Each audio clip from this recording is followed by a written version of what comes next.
Now, at this point of the show, we were hoping, should I say, to have Gary Lineker with us in the studio. I was excited.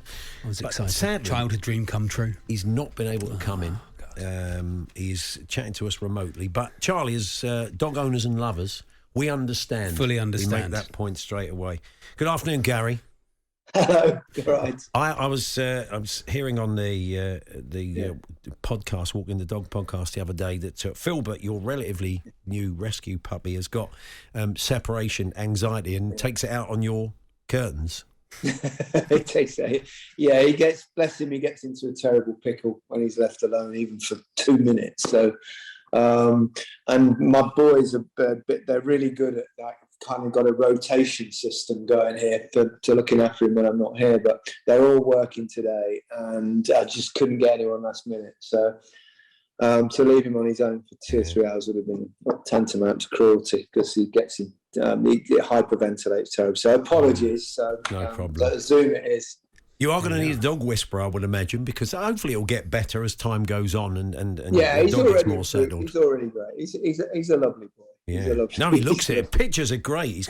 He looks fantastic. He's a husky cross, isn't he? Lovely, great. Yeah, half husky, half Aussie Shepherd, pretty much. Yeah. Well, let's have a chat about the book. I can verify that. That one of at least one of Gary's children was working this morning, so I was working with him doing a podcast with Harry this morning. Gary, so with Harry, very nice young man. Yeah, with our podcast company's booming. Yeah, doing lots of stuff. We had Al Murray in the other day. You do. We have Ways podcast. We've got The Rest is Politics with Maurice Stewart. That's a good listen. Campbell, and we've got The Rest is History, and that's amazing. It's great. And yes, new book out as well with Ivor Badil. 50 times football changed the world. It kind of aimed at a younger audience, but I think older people can get plenty out of it as well. But it's kind of positive stories, interesting, quirky, positive stories from the world of football. Indeed, and I think the motivation in many ways, because football's been probably the one ever present in my whole life. Is that I sometimes take umbrage with people when they look at football in a negative manner. I've grown up with that in terms of the tabloids. You get a story on the front page about football and everyone thinks they're awful and stuff like that. So this is a chance to show that actually football is an incredibly good thing. It's a power for good in many situations, many circumstances. I think we've seen it in recent years, probably because of social media as well, which has been a good thing. We've seen it with, Marcus Rashford, what he's done with the school meals. We saw it, didn't we, with Jordan Henderson when he got the captains together at the start of the pandemic and raised loads of money for the NHS. Raheem Sterling in terms of racism and what play, they're taking the knee. There's, players that have got social conscience and rise up for good. So this is kind of an example of that. 50 times that football kind of says what it does on the tin, and there are some really uplifting and lovely stories in there. Yeah, I mean, the things that I think kids will see the link to. I mean, sometimes you probably were in a pretty decent school team or Sunday morning team, Gary, scoring lots of goals, but a lot of kids aren't. They're getting gubbed 10, 12-0 every week. Yeah. And there's one of the stories in there about a team in Cornwall called Madron who were literally getting beat 40s and 50s, but came through it and started to get some wins. So there's little tales like that might inspire those that maybe are taking a bit of a shoeing every week. Yeah, no, lots of really inspiring true stories. And obviously, when I sat down with Ivor at the very start of this, first we thought, how are we going to find 50? And then actually it was, how do we reduce it down to 50?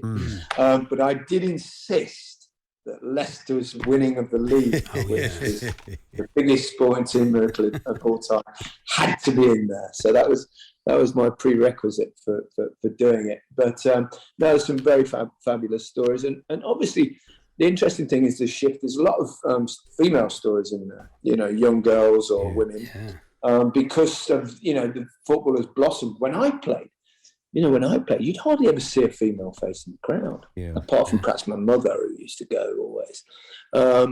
And whereas nowadays, that obviously changing, it's changed elsewhere in the world before it perhaps changed here. But, with the success of the Lionesses and the constant growth and improvement of women's football. It's a really good thing, and that is also reflected in the book. I think you were right to have Leicester City in it, though, because that did change football, and it did change the world a bit. Well, because it gave other teams hope. It gave the whole pyramid hope that it's not just all about money. Yeah, no question, and it was just a glorious story, and obviously it was impactful not just here but right around the world, and people suddenly worked out how to actually say Leicester. Yeah. I used to go to America, and it was always like Leicester. Yeah. And now I go there and they say, "Oh, you're from Leicester," and I think that's one of the differences that it made. Maybe there should be a section for younger readers on the cyclical nature of football. And if your team's not doing well at the moment, maybe in a few years they will be. Or your team is doing well, but don't always think they will, because we've gone from pictures in the book of Claudio Ranieri lifting the trophy to Zach Rogers and Brendan Nout on the big screens. That's the nature of football. And what's happened, of course, is that Leicester have returned to being Leicester City. They've done brilliantly after it for a number of years, and Brendan has been part of that, winning the FA Cup, which was also a dream come true. So, it was never going to be able to be sustainable for forever, and now we're being back to Leicester, and that means either trying to stay up or and possibly going down. I hope not. I don't think so. I think it'll be hopefully all right, because we can score goals. Leicester, they've got a lot of good players. Defensively, it's been a bit of a shambles this season, but I always think you've got more chance of sorting out the back of the team than the front of the team. So I'll probably be proved wrong in about May. Yeah, I mean, Brendan did say about, it's all about 40 points. I think, I don't think they're quite in... Well, I mean, look at the table at the moment, you wouldn't say that. Right. But you do find over the course of a season, they won't be in that position. I hope not. We've got a lot of good players. Leicester have got a lot of good players. Yeah. I think the goalkeeper situation is one that they've obviously got to sort out. Yeah. So, to lose one of the best goalkeepers in the world, Kasper Schmeichel, with all due respect to his replacement, Ward, it's kind of a different level. So I think there's obviously been a degree of loyalty there, but it kind of need to sort that out.